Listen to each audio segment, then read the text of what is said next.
మాజీ సీఎం జగన్ పుట్టినరోజు సందర్భంగా వైసీపీ నేతలు కార్యకర్తల వికృతి చేష్టలపై హోంమంత్రి వంగలపూడి అనిత స్పందించారు. శనివారం మీడియాతో మాట్లాడుతూ ప్రపంచంలో ఎక్కడైనా పుట్టినరోజు కేకులను వేట కొడవళ్లు తల్వార్లతో కట్ చేస్తారా అని ప్రశ్నించారు. నది రోడ్లపై అకారణంగా మూగజీవాల ఉసురు తీసి బలులు రక్తాభిషేకాలు చేశారని మండిపడ్డారు. వైసీపీ సైకోమూక వికృత చేష్టలు చూస్తుంటే మానవత్వం ఉందా లేదా అనిపిస్తోందన్నారు. అధికారం కోల్పోయిన తర్వాత కూడా రాజకీయ ముసుగులో రౌడీయిజం చేస్తూ ప్రజలను భయభ్రాంతులకు గురి చేస్తున్నారని ఆగ్రహం వ్యక్తం చేశారు. ఆ మాత్రం ఇంగితం నీకు లేకపోతే పోయింది కానీ జనాలకు లేదనుకుంటున్నారా? ఈరోజు ఒక్కసారి మనం ఆలోచించుకుంటానండి. ఈ రకంగా వీరు చేస్తున్న ఉన్మాదాలు ఒకవైపు చూస్తూ ఉంటే, ఇంతకుముందు మీ అందరికీ తెలుసు, ఇంతకుముందు రౌడీయిజం చేసేవాళ్ళంటూ సెపరేట్గా ఉండేవాళ్ళు. నక్సలిజం చేసే వాళ్ళని మనం అరికడుతున్నాం, రౌడీయిజం చేసే వాళ్ళని అరికడుతున్నాం. ఫ్యాక్షనిజాన్ని కూడా గౌరవ ముఖ్యమంత్రి గారు ఏ రకంగా అణిచివేశారో మీ అందరికీ తెలుసు. ముఠా తగాదాలని కూడా ఏ రకంగా అణిచివేశారో తెలుసు. మతాల మధ్య విద్వేషాలు రెచ్చగొట్టి కర్ఫ్యూలు విధించే పరిస్థితి నుంచి కూడా ఎక్కడా కూడా మత విద్వేషాలు లేకుండా చేసిన ఘనత కూడా గౌరవ ముఖ్యమంత్రి చంద్రబాబు నాయుడు గారిది. అటువంటి పరిస్థితి నుంచి ఈ రోజు పరిస్థితి ఏందిరా అంటే, వాళ్ళెవరు ఈరోజు రోడ్ల మీదకి వచ్చి ఉన్మాదుల్లా వ్యవహరించే పరిస్థితి కనిపించట్లే. కేవలం రాజకీయ ముసుగులో రాజకీయాన్ని అడ్డం పెట్టుకొని రౌడీయిజం చేస్తూ రౌడీయిజం చేయిస్తూ ఈరోజు ప్రజలను భయభ్రాంతులకు గురిచేసి రాష్ట్ర అభివృద్ధికి ఆటంకం కలిగించడానికి ఒక కుట్ర పన్నే విధంగా ఈరోజు మనం కనిపిస్తుంది. ఈరోజు ఇక్కడ మనం ఒకసారి ఒక యాంగిల్ చూస్తానండి. ఈరోజు నేను చాలా కేసులన్నీ చూశాను, క్రోనలాజికల్గా కూడా నేను అన్నీ తెప్పించుకుంటే వీటిలో ఉన్న అన్నింటిలోని కూడా చాలామంది 18 సంవత్సరాల లోపున్న పిల్లలు కూడా రోడ్ల మీదకి వచ్చి పెద్ద పెద్ద కత్తులు పట్టుకొని తలలు నరికి ఆ కేసుల్లో కూడా ఇరుక్కున్న పరిస్థితి ఈరోజు కనిపించింది. అంటే నేనేమంటానంటే, ఇంతకు ముందు నువ్వు అధికారంలో ఉండేటప్పుడు గాంజాను తీసుకొచ్చి యువత భవిష్యత్తుని విపరీతంగా నాశనం చేసి వాళ్ళని ఒక సైకోల కింద ఉన్మాదుల కింద కొంతమందిని తయారు చేసిన పరిస్థితి, మళ్ళా తిరిగి ఇప్పుడు అదే రకంగా ఈరోజు బయటకు వచ్చి అపోజిషన్లో ఉన్నప్పటికీ కూడా, ప్రతిపక్షంలో ఉన్నప్పటికీ కూడా ప్రజల్ని భయభ్రాంతులను చేయడానికి అటువంటి చిన్న చిన్న పిల్లల్ని ఈరోజు జీవితాలు నాశనం చేస్తూ ఉంటే వైఎస్ఆర్సీపీ నాయకుడికి కనీసం కనికరం అనిపించట్లేదా? ఈరోజు నేను ఎందుకు మాట్లాడుతున్నానంటే, ఈరోజు చాలామంది నేను చూస్తే ఎంతమందిని ఈరోజు వాళ్ళందరినీ కూడా నేను బయట చూసాం. ఎంతమంది ఏ ఏజ్ గ్రూప్ ఆఫ్ పిల్లలు ఉన్నారు, ఎవరున్నారు ఇందులో అని చూస్తే 17 సంవత్సరాల పిల్లలు కూడా ఉన్నారు, ఇందులో 19 సంవత్సరాల పిల్లలు కూడా ఉన్నారు. అంటే నువ్వు ఎలాంటి పిల్లల్ని ఈరోజు బయటకు తీసుకొచ్చి వాళ్ళ జీవితాలు నాశనం చేస్తున్నావు?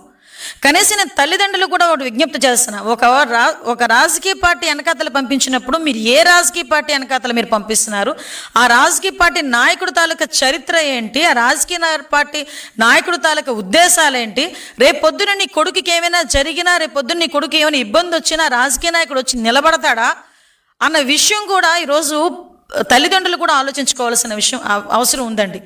ఎందుకంటే ఒక రకంగా చెప్పాలంటే వైసీపీ నాయకుడు తాలూకా పరిస్థితి ఎలా ఉందంటే, ఆస్తి గురించి సొంత తల్లి మీద సొంత చెల్లి మీద కేసులు పెట్టినవాడు రేపొద్దున నీ కొడుకుని ఎవరైనా అరెస్ట్ చేస్తే ఇలాంటి విషయాలు వస్తాడని మీరు ఎందుకు అనుకుంటున్నావు? నీ కొడుకుని రక్షిస్తాడని నువ్వు ఎలా ఆలోచించుకుంటున్నావు? ఒకసారి నేను ఇదే ఆలోచిస్తున్నాను. ఎందుకంటే ఏంటండి, చిన్న చిన్న పిల్లలండి, 17 సంవత్సరాలు 18 సంవత్సరాల పిల్లలు ఈరోజు కత్తులు పట్టుకుని రోడ్డు మీదకి వచ్చి నరుకుతాం చంపుతాం అని చెప్తా ఉంటే, ఒక ప్రతిపక్ష హోదా చేసేవు, ఒక ముఖ్యమంత్రి, మాజీ ముఖ్యమంత్రివి, ఒక పార్టీ నడుపుతున్న వ్యక్తివి బయటకు వచ్చి ఇది తప్పు అని చెప్పే ధైర్యం లేదు, తప్పు అని చెప్పడానికి కూడా నీకు మనసు రావట్లేదు, మాట రావట్లేదంటే ఏంటి నీ ఉద్దేశం? అధికారంలో ఉన్నప్పుడు డాక్టర్ సుధాకర్ మాస్క్ అడిగిన పాపానికి డాక్టర్ సుధాకర్ని ఆ రోజు చచ్చిపోయే పరిస్థితి తీసుకొచ్చావు. ఆ రోజు నీ ఎమ్మెల్సీ అనంతబాబు డ్రైవర్ సుబ్రహ్మణ్యాన్ని చంపి డోర్ డెలివరీ చేస్తాడు, నువ్వేమీ మాట్లాడు. అమర్నాథ్ గౌడ్ అని ఒక చిన్న పిల్లోడు తన అక్కని ఎందుకు ఏడిపించారని అడిగితే నడి రోడ్డు మీద పెట్రోల్ వేసి తగిలిపెట్టేసిన రోజు నువ్వు మాట్లాడు.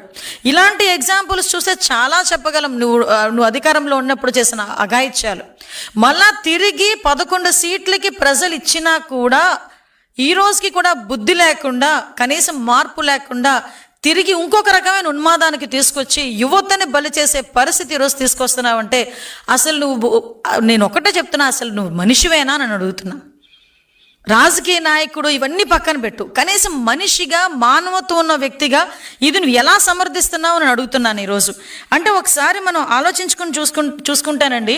మొన్న రీసెంట్గా చూసాం, పీపీపీ విధానంలో మెడికల్ కాలేజీలను కట్టి ఎక్కడా కూడా పేదవాడికి ఆ వైద్యాన్ని దగ్గరికి చేయాలనే ఉద్దేశంతో గౌరవ ముఖ్యమంత్రి గారు ఏర్పాటు చేసి ఈరోజు పీపీ విధానంలో అతను వదిలేసిన మెడికల్ కాలేజీని అన్నింటినీ కూడా కట్టి తిరిగి వాళ్ళకి పేదవాడికి వైద్యం అందించాలని మంచి ఉద్దేశంతో తీసుకొస్తే నువ్వు బయటకు వచ్చి అదే ఎవరైతే టెండర్ వేస్తారో వాళ్ళు నేను అరెస్ట్ చేస్తాను అని చెప్తున్నావు. అంటే ఏ రకమైన మెసేజ్ ఇస్తున్నావు? అంటే ఇంతకు ముందు కూడా అలాగే బెదిరించావు, ఇప్పుడు బెదిరిస్తూనే ఉన్నావు. అంటే వచ్చేసరికి నేను వస్తాను, బెదిరిస్తున్నాను అని చెప్పేసి ఇండికేషన్ ఇస్తే ఈరోజు నిన్ను చూసి భయపడిపోయేవాళ్ళు, నిన్ను చూసి బెదిరిపోయేవాళ్ళు ఆంధ్రప్రదేశ్ రాష్ట్రంలో ఎవరూ లేరు.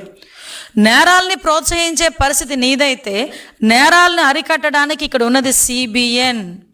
దయచేసి అది గుర్తుపెట్టుకో జగన్మోహన్ రెడ్డి. నీ మనుషుల్ని ఎంతమంది పంపించి ఎన్ని భయభ్రాంతులు గురి చేయాలని చెప్పి నువ్వు చూస్తున్నావో చూసుకో. ఎలా అరికట్టాలో మాకు తెలుసు, అరికట్టడానికి ఎవరు ఇక్కడ ఉన్నారో కూడా నీకు తెలుసు. అది చంద్రబాబు నాయుడు గారు ఉన్నారు ఇక్కడ.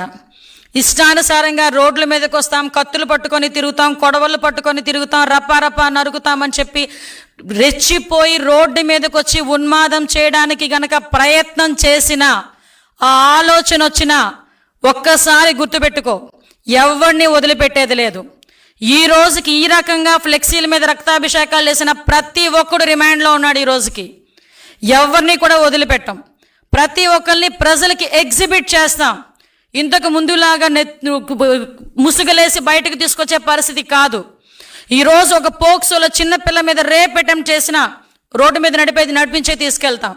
నువ్వు కత్తి పట్టుకొని ఉన్మాదం చేయడానికి ప్రయత్నం చేసిన వాడిని కూడా రోడ్డు మీదకి తీసుకెళ్లి రోడ్డు మీద ప్రతి ఒక్కడికి ఇలాంటోడు, వీడు రౌడీయిజం చేస్తున్నాడు, ఇలాంటి ఆడు వల్ల సమాజానికి ముప్పు అని చెప్పి ప్రజలకు చూపించడానికైనా రోడ్డు మీద నడిపించి తీసుకెళ్తాం. అలాగే తీసుకెళ్తున్నాం కూడా. రౌడీ షీటర్ని కూడా ఈరోజు రోడ్డు మీదకి తీసుకొచ్చి మేము నడిపిస్తున్నాం. ఇష్టానుసారంగా చేసుకుంటాము, మాకు నచ్చినట్టు ప్రవర్తిస్తాము, ఎవడో అడ్డొస్తారో చూస్తామని మీరు అనుకుంటే రండి, మేము చూసుకుంటామని మేము కూడా సిద్ధంగానే ఉన్నాం. మా డిపార్ట్మెంట్ కూడా సిద్ధంగానే ఉంది. ఎవడు పడితే వాడు వచ్చి రోడ్ల మీదకి వచ్చి కత్తులు పట్టుకొని తిరుగుతామంటే చూస్తూ ఊరుకోవడానికి ఈరోజు మీరు కాదు, ఇక్కడ ఉన్నది సిబిఎన్. మళ్ళీ చెప్తున్నా, ఇక్కడ ఉన్నది చంద్రబాబు నాయుడు గారు. ఎట్టి పరిస్థితుల్లోని లా అండ్ ఆర్డర్ విషయంలో రాజీ పడే ప్రసక్తి లేదు. ఈ రోజుకి కూడా మేము చాలా ధైర్యంగా చెప్తున్నాం, క్రైమ్ రేట్ కూడా 4% మేము తగ్గింది. ఈరోజు మేము చేస్తున్న ప్రతి ఒక పక్క నుంచి అభివృద్ధి, ఒక పక్క నుంచి సంక్షేమం చేస్తూనే లా అండ్ ఆర్డర్ విషయంలోని కూడా ఫర్మ్గా ఉన్నాం. కాబట్టి